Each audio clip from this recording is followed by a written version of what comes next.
नमस्कार, India news Madhya Pradesh Chhattisgarh देख रहे हैं आप। मैं हूं आपके साथ वर्षा राय। आइए बुलेटिन की शुरुआत करेंगे बड़ी खबर के साथ।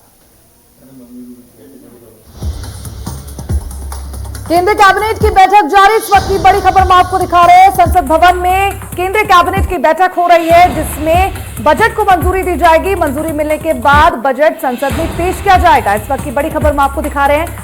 चौथी बार बजट पेश करेंगी निर्मला सीतारमण। अब से थोड़ी ही देर में बजट पेश करेंगी निर्मला सीतारमण। इस वक्त की बड़ी खबर हम आपको दिखा रहे हैं।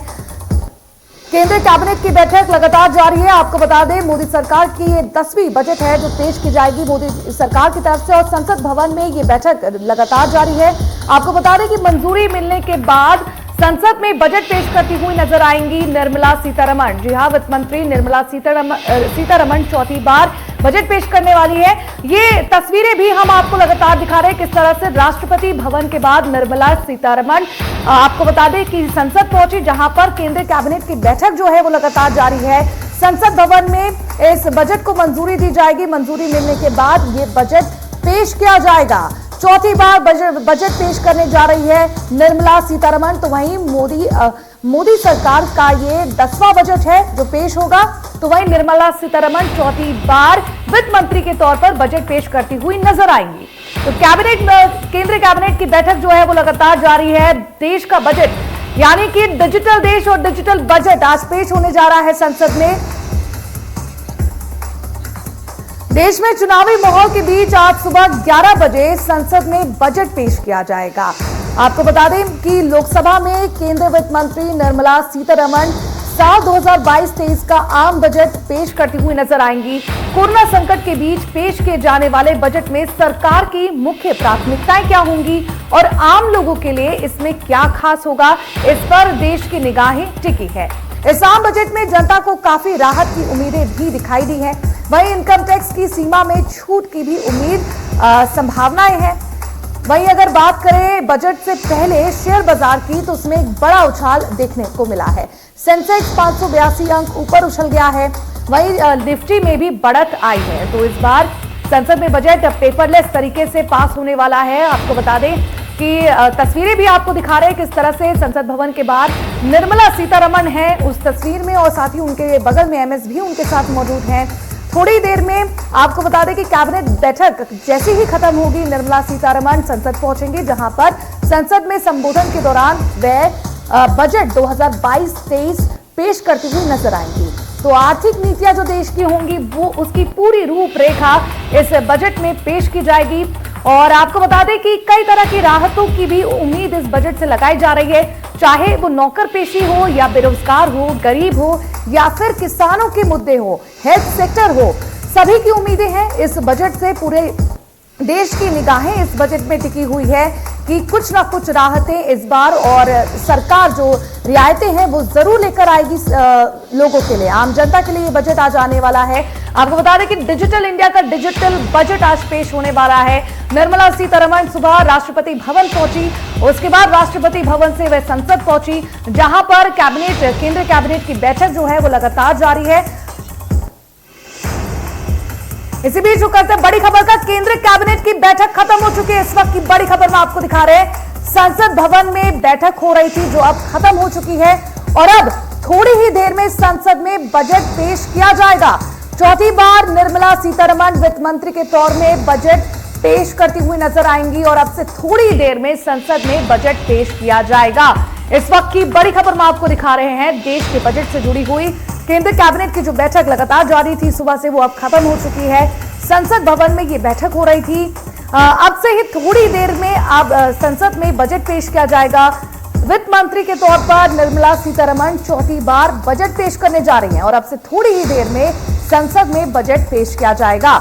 आपको बता दें कि करीबन 10 बजे से 10:15 बजे से केंद्रीय कैबिनेट की बैठक शुरू हुई थी, और अब ये बैठक खत्म हो चुकी है, जिसमें केंद्रीय कैबिनेट की बैठक में इस बजट को मंजूरी मिल चुकी है। और थोड़ी देर में वित्त मंत्री निर्मला सीतारमण संसद के सामने इस बजट को पेश करती हुई नजर आएंगी, और चौथी बार वित्त मंत्री के तौर में निर्मला सीतारमण बजट पेश करेंगी। अब से बस थोड़ी ही देर में निर्मला सीतारमण बजट पेश करने वाली है। आपको बता दें कि जब वह राष्ट्रपति भवन से निकली, उसके बाद संसद पहुंची, तो उनके हाथ में एक लाल रंग का बही खाता भी उनके हाथ में था जिसमें अशोक की लात लगी हुई थी। और ये वही बही खाता है जिसमें आने वाले आर्थिक जो नीतियां हैं वो सरकार की किस तरह की होनी है, रूपरेखा क्या होगा, उसका जो पूरा कच्चा चिटा है वो इसमें उके रखा है। और यही थोड़ी देर में पेश करती हुई संसद में नजर आएंगी निर्मला सीतारमण।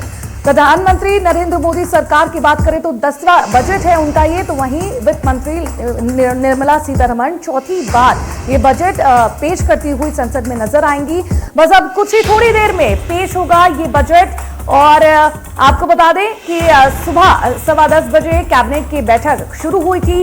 केंद्रीय कैबिनेट की बैठक अब खत्म हो चुकी है।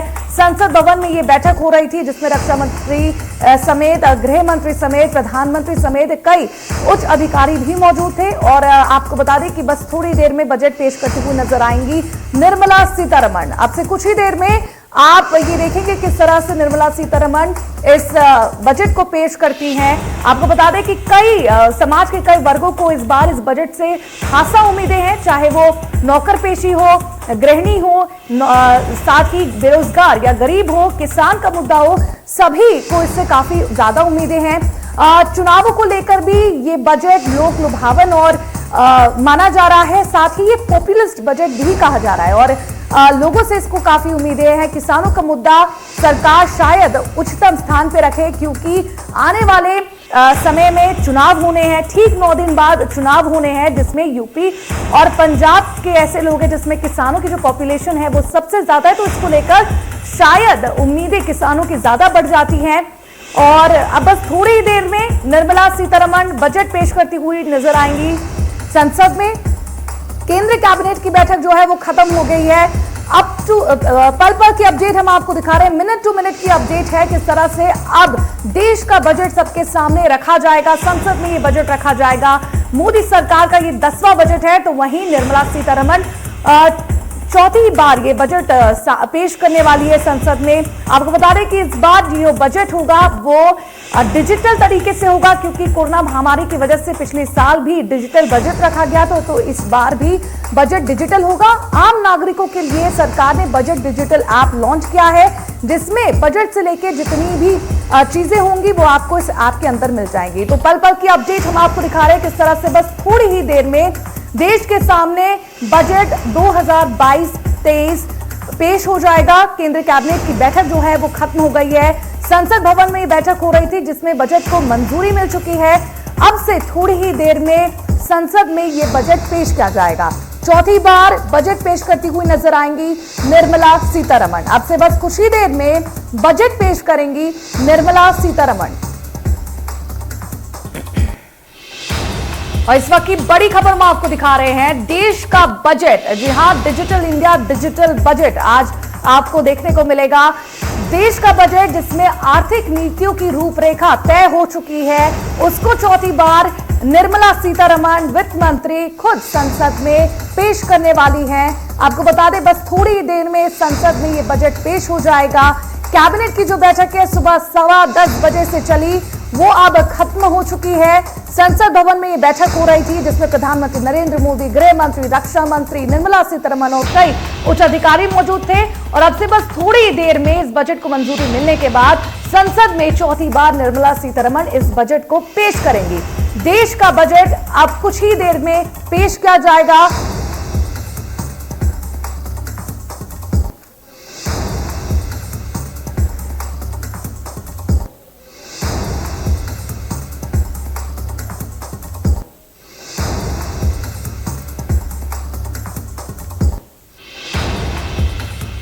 बजट से जुड़ी पल पल की अपडेट हम आपको आपकी टीवी स्क्रीन पर दिखा रहे हैं। आज डिजिटल इंडिया का डिजिटल बजट पेश होने जा रहा है। आपको बता दें कि केंद्रीय कैबिनेट की बैठक खत्म हो चुकी है। संसद भवन में ये बैठक 10:15 बजे से चल रही थी जिसमें प्रधानमंत्री नरेंद्र मोदी, रक्षा मंत्री, गृह मंत्री और निर्मला सीतारमण समेत उच्च अधिकारी मौजूद थे। और कुछ ही देर में आपको बता दें कि चौथी बार वित्त मंत्री निर्मला सीतारमण संसद में इस बजट को पेश करती हुई नजर आएंगी। साथ ही आपको बता दें कि ये बजट डिजिटल बजट होने वाला है क्योंकि पिछली बार की तरह कोरोना महामारी की वजह से इस बजट को डिजिटल रखा गया है। आम जनता के लिए बजट डिजिटल ऐप भी लॉन्च किया गया है, जिसमें बजट से जरूरी चीजें आपको उस ऐप में आसानी से मिल जाएंगी। और थोड़ी ही देर में चौथी बार वित्त मंत्री निर्मला सीतारमण बजट पेश करती हुई नजर आएंगी। आपको बता दें कि सुबह निर्मला सीतारमण सबसे पहले राष्ट्रपति भवन पहुंची, जहां पर उनकी मुलाकात रामनाथ कोविंद से हुई। उसके बाद राष्ट्रपति भवन से निकलकर वह संसद भवन पहुंची, जहां पर उनके हाथों में लाल रंग का बही खाता मौजूद था और साथ ही उनके साथ 2 MS भी मौजूद थे। इस लाल रंग के बही खाते में अशोक की लाट भी लगी हुई थी। आपको बता दें ये वही बही खाता है जिसमें आने वाले वित्तीय वर्ष की रूपरेखा तय की गई है। आर्थिक रूपरेखा जो है वो पूरी तरह से तय की गई है। तो इसको लेकर संसद भवन पहुंची हुई है। उसके बाद केंद्र कैबिनेट की बैठक हुई है, जिसमें केंद्र कैबिनेट की बैठक में इस बजट को मंजूरी मिली है। बजट 2022-23 को मंजूरी मिली है।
कोरोना की तीसरी लहर के बीच वित्त मंत्री निर्मला सीतारमण आज 11 बजे संसद में आम बजट पेश करेंगी। कुछ ही देर में निर्मला सीतारमण संसद में आम बजट पेश करती हुई नजर आएंगी। आपको बता दें कि मोदी सरकार का 10वां और निर्मला सीतारमण का चौथा बजट है। सुबह करीब 9:50 पर बजट की कॉपी संसद भवन पहुंच गई। इसके चंद मिनट बाद वित्त मंत्री भी संसद पहुंच गई। सुबह करीब 10:10 पर बजट को औपचारिक मंजूरी के लिए प्रधानमंत्री की अध्यक्षता में कैबिनेट की बैठक हुई है। इससे पहले सीतारमण ने राष्ट्रपति रामनाथ कोविंद से भी मुलाकात की है। और ग्राफिक्स के जरिए हम आपको दिखा रहे हैं कि इस बार आम जनता की बजट से क्या कुछ उम्मीदें। तो आपको बता दें कि इंश्योरेंस पर GST से राहत की उम्मीदें भी इस बार लोगों ने लगाई है और साथ ही प्रोत्साहन पैकेज की उम्मीद भी इस बार इस बजट से की जा रही है। आपको बता दें कि रियल एस्टेट क्षेत्र को भी इस बार बूस्टर डोज मिल सकता है। रियल एस्टेट क्षेत्र ने भी बजट से काफी उम्मीदें लगाई रखी हैं। कोरोना मरीजों और उनके परिवारों को भी राहत दी जा सकती है, इसको लेकर भी बजट से उम्मीदें लगाई जा चुकी हैं। MSME को बजट से बड़ी उम्मीदें हैं कि इस बार इस सेक्टर को बड़ी उम्मीदें हैं बजट से। इनकम टैक्स के 80D सेक्शन में भी बदलाव को लेकर इस बजट से उम्मीदें जताई जा रही हैं। घर खरीदारों को ब्याज में छूट की उम्मीदें भी इस बजट से दिखाई दे रही है। वहीं PPF की सीमा 3 लाख होने की उम्मीद भी इस बजट से बताई जा रही है। और आपको बता दें कि हेल्थ केयर क्षेत्र को आवंटन बढ़ने की उम्मीद भी इस बजट से लगी हुई है।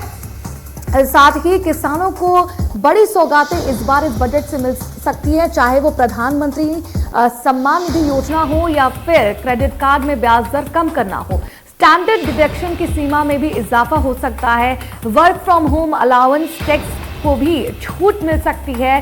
तो आम जनता को क्या कुछ उम्मीदें हैं वो ग्राफिक्स के जरिए हम आपको दिखा रहे हैं। इंश्योरेंस, मेडिकल और 80C में भी छूट को लेकर इस बजट से उम्मीदें जताई जा रही है। इंश्योरेंस पर GST से राहत भी इस बजट से उम्मीदें जताई जा रही हैं। तो वहीं प्रोत्साहन पैकेज की उम्मीद भी इस बजट से जताई जा रही है। रियल एस्टेट क्षेत्र को बूस्टर डोज मिल सकता है और रियल एस्टेट को भी एक उम्मीद है।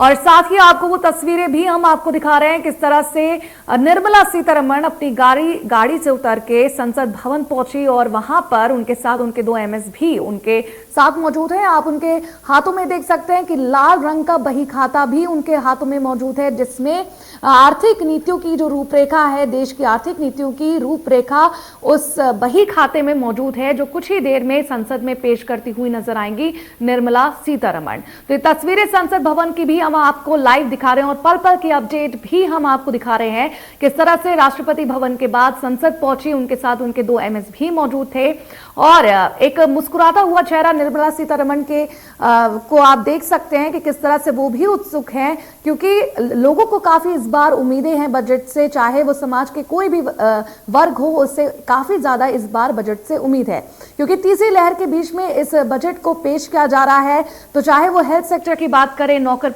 पेशा की बात करें या फिर गरीब और बेरोजगारी की बात करें, तो इस बार लोगों ने इस बजट को लेकर काफी उम्मीदें रखी हैं। आपको बता दें कि पिछली बार इनकम टैक्स स्लैब में कोई चेंजेस नहीं किए गए थे, तो इस बार लोगों को उम्मीद है कि इनकम टैक्स में राहत कुछ हद तक दी जाएगी।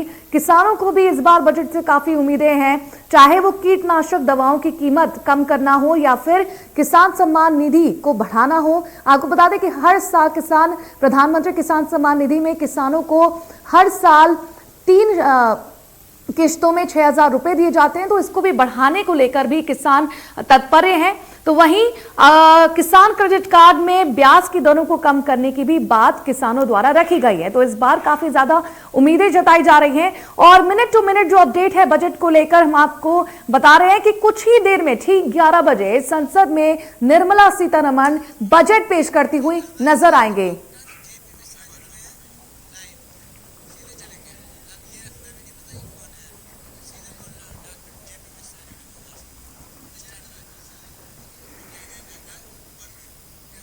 और बजट को लेकर ज्यादा जानकारी देने के लिए हमारे साथ हमारे गेस्ट डॉक्टर जेपी नड्डा भी जुड़ चुके हैं। आइए उनका रुख करते हैं। माफ करिएगा, और हमारे साथ डॉक्टर जेपी मिश्रा भी जुड़ चुके हैं। आइए उनका रुख करेंगे और बजट को लेकर विस्तार तरीके से उनसे बात करेंगे। डॉक्टर जेपी जी, अगर बजट की बात करें तो इस बार लोगों की काफी ज्यादा बजट से उम्मीदें हैं, डिजिटल ये बजट होगा, क्या कुछ जानकारी है? किस तरह की राहतें इस बार आम जनता को बजट से मिल सकती है? देखिए, बजट राहत के लिए ही दिया जाता है। आम जनता को यदि उससे राहत मिलती है, चाहे वो किसान हो, चाहे दुकानदार हो, चाहे छोटा कर्मचारी हो, चाहे बड़ा कर्मचारी हो, सबको बजट से बहुत उम्मीदें रहती हैं। मानवीय संसाधन सबसे ज्यादा महत्वपूर्ण है देश के लिए, जो विकास में बहुत बड़ा योगदान करता है, और मानवीय संसाधन में शिक्षा और स्वास्थ्य 2 महत्वपूर्ण आयाम होते हैं। इसलिए शिक्षा के क्षेत्र में बजट को 6% से अधिक, हर बार ये कहा जाता है कि 6% बजट में जो है प्रावधान होना चाहिए शिक्षा के लिए। मैं तो कहूंगा कि 10% से कम उम्मीद नहीं मैं करता हूं इस बजट से कि 10% शिक्षा के क्षेत्र को दिया जाना चाहिए। दूसरा, स्वास्थ्य सेवाओं के लिए पिछले बजट में, जैसा कि आपने कहा, कि काफी राहत दी गई थी। ये सत्य है कि 139% बजट को बढ़ाया गया था पिछली बार, क्योंकि कोरोना का संक्रमण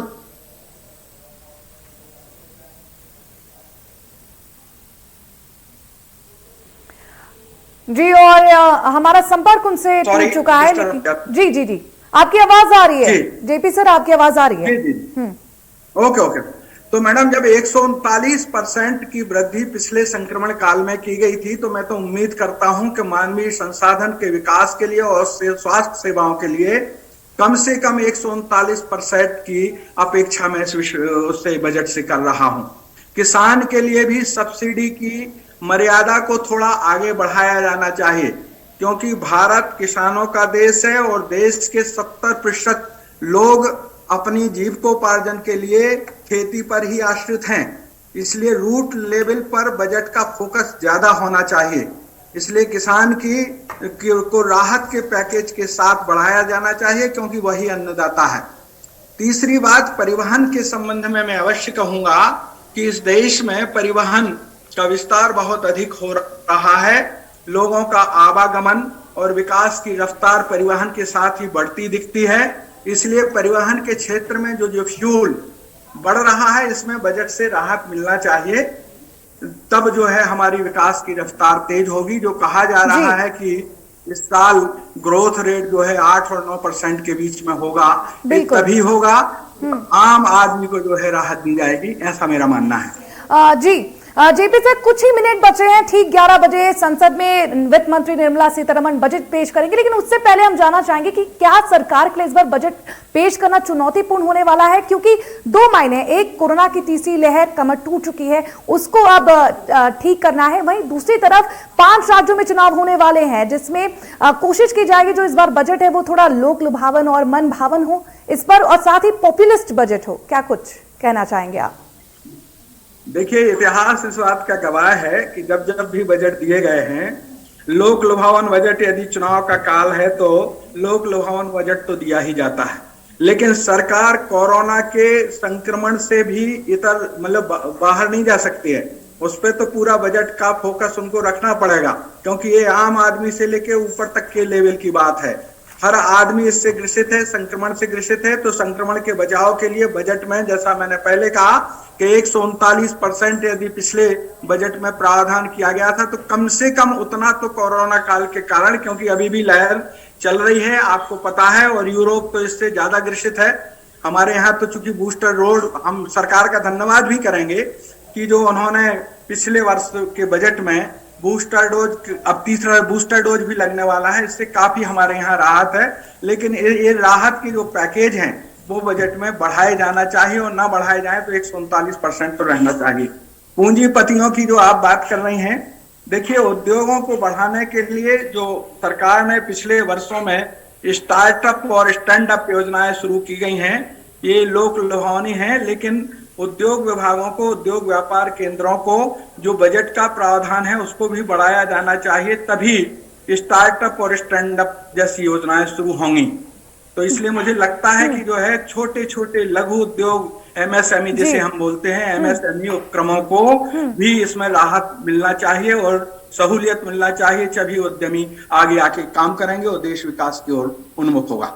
जी सर, और साथ ही जेपी सर, अगर बात करें तो सबसे बड़ा मुद्दा अभी फिलहाल है बेरोजगारी का, अनएम्प्लॉयमेंट का, इसको लेकर सरकार क्या कुछ राहतें पेश कर सकती है? जी देखिए, कई बार बेरोजगारी भत्ते की बात सरकार ने की है, लेकिन मैंने अभी आपसे निवेदन किया कि यदि एमएसएमई प्रोग्राम को सरकार रूट लेवल से बढ़ाती है, माइक्रो एमएसएमई का फुल फॉर्म तो आप जानते ही हैं, माइक्रो लेवल के, मध्यम लेवल के जो रोजगार परक उद्योग हैं उनको विकसित करने की यदि बात सरकार करती है, जो कि स्टार्टअप के माध्यम से कर रही है, यदि इसमें राहत के पैकेज देती है तो निश्चित रूप से रोजगार मिलेगा, क्योंकि शासकीय सेवा में नौकरियां तो सीमित हैं, आप भी जानते हैं। तो हमको जो है उद्यम के क्षेत्र की ओर आगे बढ़ना पड़ेगा, तभी जो है हम आगे बढ़ेंगे। तो उद्यम, चूंकि अभी बेरोजगारी बहुत ज्यादा बढ़ती जा रही है, आपको भी पता है, आंकड़े भी आपके सामने हैं, लेकिन यदि हम उद्यम के क्षेत्र में स्किल इंडिया की जो बात हो रही है, यदि हम स्किल्ड लोगों को बनाते हैं और स्किल इंडिया के जो प्रोग्राम है वो रूट लेवल पे, तहसील लेवल पे शुरू करने के लिए यदि बजट में कोई प्रावधान करते हैं, तो मुझे लगता है कि बेरोजगारी दूर करने में एक कदम हो सकता है। ये बजट से हमारी अपेक्षा है। जी डॉक्टर जेपी मिश्रा जी, इस पर तमाम जानकारी देने के लिए बहुत बहुत शुक्रिया। सभी लोगों को इस बार बजट से बहुत ही ज्यादा उम्मीदें हैं और उम्मीद करते हैं कि सरकार भी इस पे खड़े उतरेगी। फिलहाल बुलेटिन में बस इतना ही, मुझे दीजिए इजाजत। देश प्रदेश की तमाम बड़ी खबरों के लिए आप देखते रहिए इंडिया न्यूज मध्य प्रदेश छत्तीसगढ़।